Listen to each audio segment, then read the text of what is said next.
किशोरी लाल जी के बेटे राघव की शादी की बात जगह जगह चल रही थी, लेकिन किशोरी लाल जी को कोई लड़की पसंद ही नहीं आती थी।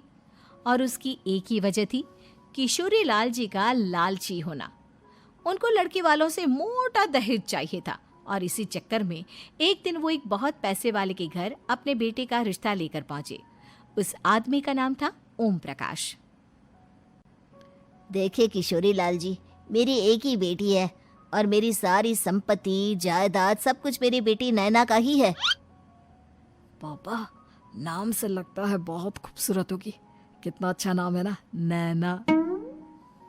ओ, वैसे बात तो सही है आपकी। अब इतना पैसा है, जमीन जायदाद है, इकलौती बेटी, आप भी क्या करेंगे? सब कुछ उसे ही देंगे ना। बिल्कुल ठीक पहचाना आपने। बस बेटी की शादी और सारी जायदाद उसके नाम। पापा, बिना देखे हाँ कर दीजिए ना। इतना अच्छा रिश्ता फिर कहाँ मिलेगा? माला माल हो जाएंगे हम। मैं अपनी बेटी को बुलाता हूँ। अरे नहीं नहीं नहीं नहीं, आपकी बेटी का नाम नैना है, सुनकर ही लगता है बहुत सुंदर होगी। रहने दीजिए अंकल, मैं तो आपकी बेटी के नाम से ही इतना खुश हो गया हूँ कि उसे बिना देखे शादी करने को तैयार हूँ। अब तो मैं उसका चेहरा सीधे शादी के बाद ही देखूंगा। और इस तरह राघव नैना का चेहरा नहीं देखता और उससे शादी कर लेता है। शादी के बाद अपनी सुहाग रात पर जब राघव नैना का घूंघट उठाकर देखता है तो नैना की आंखें बंद थी। कितने खूबसूरत हो तुम नैना, जरा अपनी आंखें खोलकर मेरी तरफ देखो तो सही। नहीं, मुझे शर्म आती है। अरे, मैंने तुम्हें शादी से पहले भी नहीं देखा, और अब अगर तुम आंखें खोलकर मुझे देखोगी भी नहीं तो मुझे अच्छा कैसे लगेगा? इससे पहले कि नैना अपनी आंखें खोलकर राघव की तरफ देखती, अचानक से लाइट चली गई और राघव नैना को पूरी तरह से देख भी नहीं पाया। अगली सुबह नैना राघव के लिए नाश्ता बनाकर लेकर आई। अरे ये क्या, आधा पराठा सेका हुआ है और आधा बिल्कुल कच्चा। ये तुमने क्या किया नैना? बहू, तुमने क्या आधा पराठा तवे से नीचे लटका कर रखा था, जो आधा सेका है और आधा कच्चा? मुझे जितना दिखेगा उतना ही तो सीखूंगी ना पापा जी। जहाँ जहाँ मुझे नजर आ रहा था वहाँ मैंने सीख लिया, जहाँ जहाँ नहीं दिखा वहाँ कच्चा रह गया होगा। इसका क्या मतलब है? ये कैसा मजाक कर रही है तुम? अरे बहू, तुमने इतना लंबा घूंघट क्यों लगाया हुआ है? देखो, हमारे घर में बहुओं को बेटी की तरह रखा जाता है, और फिर तुम तो इतना सारा माल लेकर आई हो। देखो, ये घूंघट डालकर रखने की कोई ज़रूरत नहीं है। हाँ नैना, पापा जी ठीक कह रहे हैं, तुम तो आराम से रहो, अपना ही घर समझो। नैना अचानक से अपना घूंघट उठा लेती है।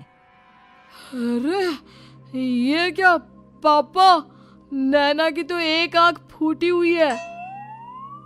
नाम से नैना, लेकिन ये तो कानी बहू निकली। मेरे साथ धोखा हुआ है, धोखा। बिना दिखाए अपनी कहानी लड़की मेरे संग ब्याह दी। मुझे कहानी भी नहीं चाहिए। मुझे अभी ओम प्रकाश जी से बात करनी पड़ेगी। आखिर उन्होंने मेरे साथ ऐसा किया क्यों? अरे, आप लोगों ने ही तो पापा से कहा था कि आप लोग शादी से पहले मुझे देखना नहीं चाहते। अब मेरे पापा पर क्यों इल्जाम लगा रहे हैं? अरे लेकिन उन्हें बताना तो चाहिए था ना कि तुम कहानी हो, एक आंख से तुम्हें दिखाई नहीं देता। किशोरी लाल और राघव नाराज होकर ओम प्रकाश को अपने घर बुलाते हैं। पापा जी, ये आपने क्या किया? शादी से पहले बताया क्यों नहीं कि नैना की आंखों में परेशानी है? अरे, आप ही ने तो लड़की देखने से मना कर दिया था। और लेकिन आप बता तो सकते थे। आपको तो हमारी बेटी की प्रॉपर्टी चाहिए थी, वो भी पूरी की पूरी।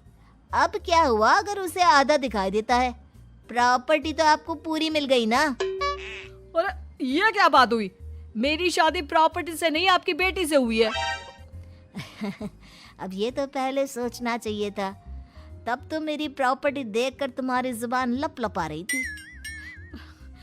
लेकिन मैं कानी लड़की को अपनी बीवी बनाकर नहीं रख सकता। पापा, कुछ करिए ना आप। हाँ, करता हूँ। देखिए ओम प्रकाश जी, आप हमारे साथ ऐसा नहीं कर सकते। और तुम देखो, अगर तुमने मेरी बेटी से शादी तोड़ी ना तो जो भी प्रॉपर्टी मैंने तुम्हें दी है वो तो पूरी की पूरी वापस ले ही लूँगा और आधी प्रॉपर्टी तुम्हारी भी लूँगा। अरे मेरी आधी प्रॉपर्टी भला क्यों लेंगे आप? इसलिए क्योंकि मेरी बेटी को आधा नजर आता है और उसकी नज़र अभी तक तुम्हारी आधी जायदाद पर ही पड़ी है। अब तुम उसे घर से निकालोगे तो कुछ तो लेकर जाएगी ना। और अगर हम आपकी बेटी को अपने घर की बहू बना कर रखे तो? तो तुम्हारी पूरी प्रॉपर्टी तुम्हारी ही रहेगी और जो मैंने तुम्हें दिया है ना उसमें से बस मैं आधा लेकर जाऊंगा। अरे लेकिन अब आप अपनी दी हुई प्रॉपर्टी में से आधी वापस क्यों लेकर जाएंगे? अगर मैं आपकी बेटी को अपनी पत्नी बनाकर रखने को तैयार हूं तो? इसलिए ताकि भविष्य में अगर तुम मेरी बेटी को धोखा दो तो उसके पास कुछ तो रहे जो पति का हो। वैसे मेरे पास तो बहुत कुछ है लेकिन अपने पति की कोई निशानी तो उसके पास होनी चाहिए ना। अब अगर तुमने मेरी बेटी को कहानी कहा तो तुम्हें प्रॉपर्टी भी कहानी ही मिलेगी, पूरी नहीं। जमाए राजा। किशोरी लाल और राघव समझ चुके थे कि वो बुरी तरह फंस चुके हैं और अब उनके पास वहां से निकलने का कोई चारा नहीं है। अब समझ में आया ना, लालच बुरी बला होती है। एक तो तुम्हें प्रॉपर्टी मिली, ऊपर से बीवी मिली, उसमें तुम्हें नखरे भी दिखाने हैं। आए बड़े, चुपचाप बैठो दोनों।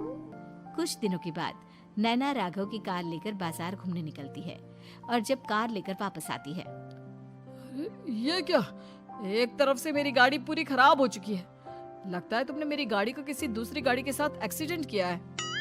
अरे अरे कितना बड़ा नुकसान कर दिया तुमने बहू। वो क्या है ना पापा जी, मुझे एक आंख से दिखाई नहीं दे रहा था, सामने से गाड़ी आ रही थी। मुझे तो सिर्फ आधा ही दिखाई दिया और वो गाड़ी मेरी कार से रगड़ते हुए निकल गई। अब मैं क्या करूं बताओ? आप इसे ठीक कराने के पैसे कौन देगा? तुम्हारे पापा। तुमने मुझसे इस तरह से बात की? अभी रुको। नैना राघव की शिकायत ओम प्रकाश को कर देती है। देखो राघव, अब जो मेरी आधी प्रॉपर्टी तुम्हारे पास थी ना उसमें से आधी और मैं लेकर जाऊंगा क्योंकि तुमने मेरी बेटी को डांटा। अरे नहीं नहीं पापा जी, गलती हो गई, माफ कर दो। गलती की तो कोई गुंजाइश ही नहीं। अगली बार मेरी बेटी को डांटा तो बची हुई आधी में से आधी और ले जाऊंगा। लालच के चक्कर में हम दोनों ने बहुत बड़ी गलती कर दी बेटा। एक तो तुम्हें कानी बहू मिली और ऊपर से जो माल मिला वो भी काना। इस तरह राघव की हर एक गलती पर ओम प्रकाश उसकी प्रॉपर्टी का आधा आधा हिस्सा लेकर अपना सारा माल वापस ले गया और राघव को कानी बीवी से काम चलाना पड़ा। भाई लालच वाकई में बुरी बला है।